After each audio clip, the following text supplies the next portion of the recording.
You know that moment when you are 58 years old, staring at your retirement account, and your stomach does that little flip because the number looks both huge and terrifyingly small.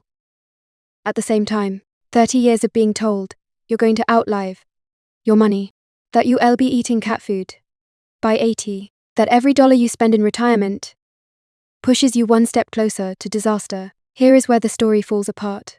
Research from BlackRock and the Employee Benefit Research Institute found that the average retiree still has around 80% of their nest egg intact after nearly 2 decades of being retired.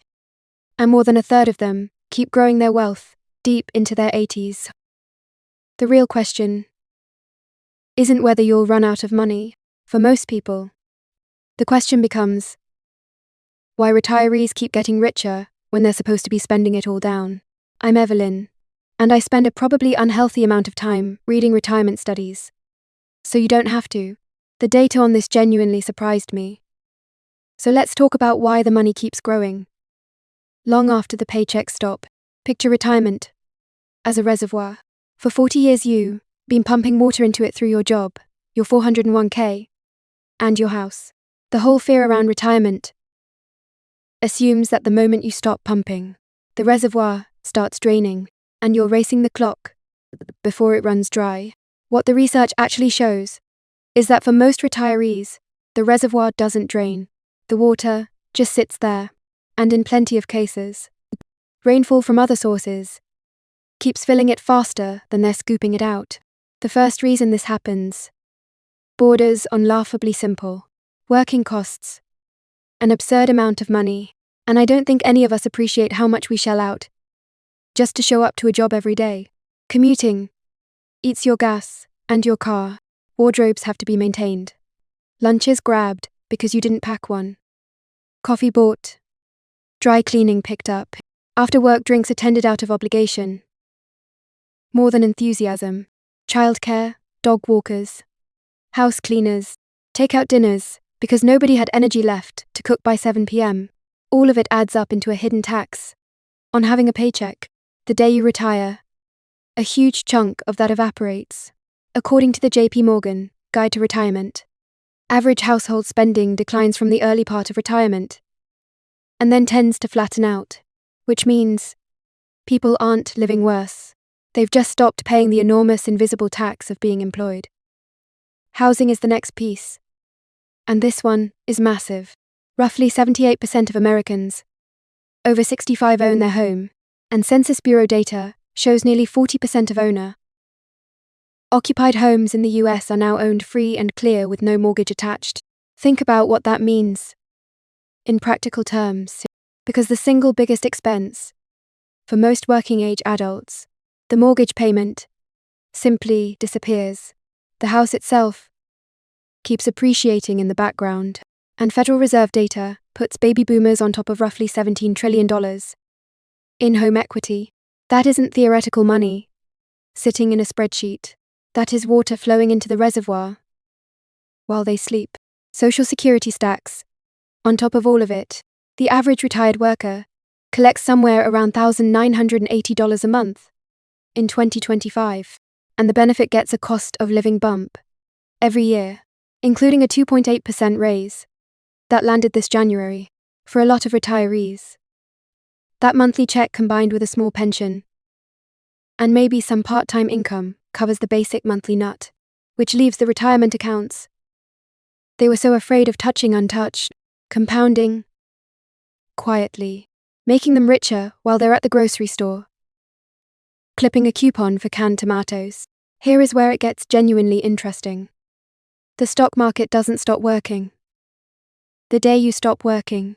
Since 1957, the S&P 500 has averaged roughly 10% annual returns, or about 6.6% after inflation, which means a 65-year-old retiring with $500,000 in a balanced portfolio and pulling out only 3 or 4% a year.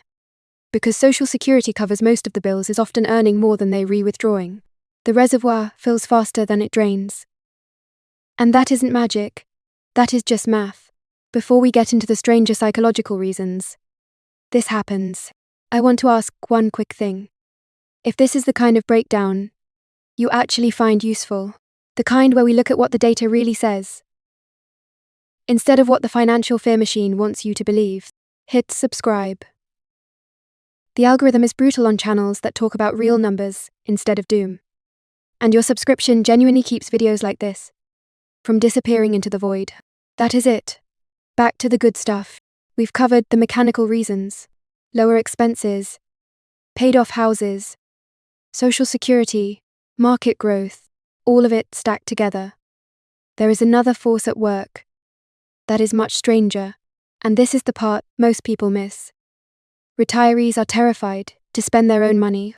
A study from Allianz Life found that 64% of Americans worry more about running out of money than they worry about dying, which is worth sitting with for a second. People are more afraid of an empty bank account than an empty heartbeat. The Boston College Center for Retirement Research dug into this and found that by the time middle-income retirees hit their 80s, they still hadn't touched roughly 3/4 of their savings. Vanguard reportedly found that retirees with modest savings often turn around and reinvest about 1/3 of the money the IRS forces them to withdraw through required minimum distributions, which means they literally cannot make themselves spend it. A researcher named David Blanchett studied this pattern and named it the retirement spending smile. Spending starts high in those early go years when people are traveling, visiting grandkids, finally booking the trip to Italy they've been putting off for 30 years. The number then drops, sometimes by 25% or more in real terms, through the late 70s and into the 80s. Late in life it ticks back up because of healthcare costs. But for that huge middle stretch, retirees spend dramatically less than they planned for, which means the reservoir just keeps holding more water than anyone expected. Honestly, this is where the story turns a little sad. Plenty of these people could be spending more, taking the cruise, helping the grandkids with college, eating somewhere that isn't Applebee's on senior discount night. The fear gets so deeply wired in after a lifetime of save more, save more, save more, that they can't flip the switch. One survey published in the Journal of Personal Finance found that half of retirees agreed with the statement that watching their portfolio balance go down brought them discomfort, even when the decline came from spending money on things they genuinely wanted. They saved for the trip, but they can't enjoy the trip because the number went down. I have to give you the honest counterweight here, because this isn't the full picture for everyone.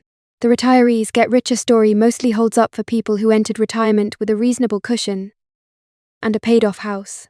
Updated EBRI research from 2026 found that low-asset retirees without a pension saw their savings drop by 89% within about 20 years. So for anyone going in with very little, the math gets brutal fast. The averages hide a real split between people who had enough to begin with and people who didn't. The next generation of retirees may not have it quite as easy either. Only about 15% of private sector workers have access to a traditional pension now, down from 40% in 1992, which means future retirees will lean much harder on their 401k, on Social Security, and on whatever home equity they've built. The richer in retirement pattern works partly because today's retirees still have pensions propping up the bottom of the reservoir for the millions of middle-class Americans who own their homes and saved consistently. Though, the data points one direction. You are likely going to die with more money than you retired with. The reservoir doesn't drain, it overflows. And then, it gets passed down. Cerulli Associates projects that roughly $124 trillion will transfer from older Americans to their heirs and to charity by 2048, which means a lot of this money retirees are too afraid to spend is going straight to their kids. Here is the real takeaway. The biggest retirement risk for plenty of people isn't running out of money. It is running out of life before they ever let themselves enjoy the money they spent 40 years saving.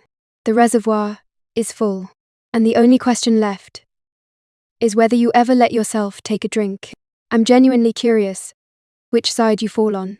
Tell me in the comments whether you're planning to spend it down and enjoy every dollar, or whether you're the type who is going to leave a big number behind. No matter what the spreadsheet says you could safely spend, I read them. And if this video reframed retirement in a useful way for you, subscribe so the next one finds you. I'll see you in the next one.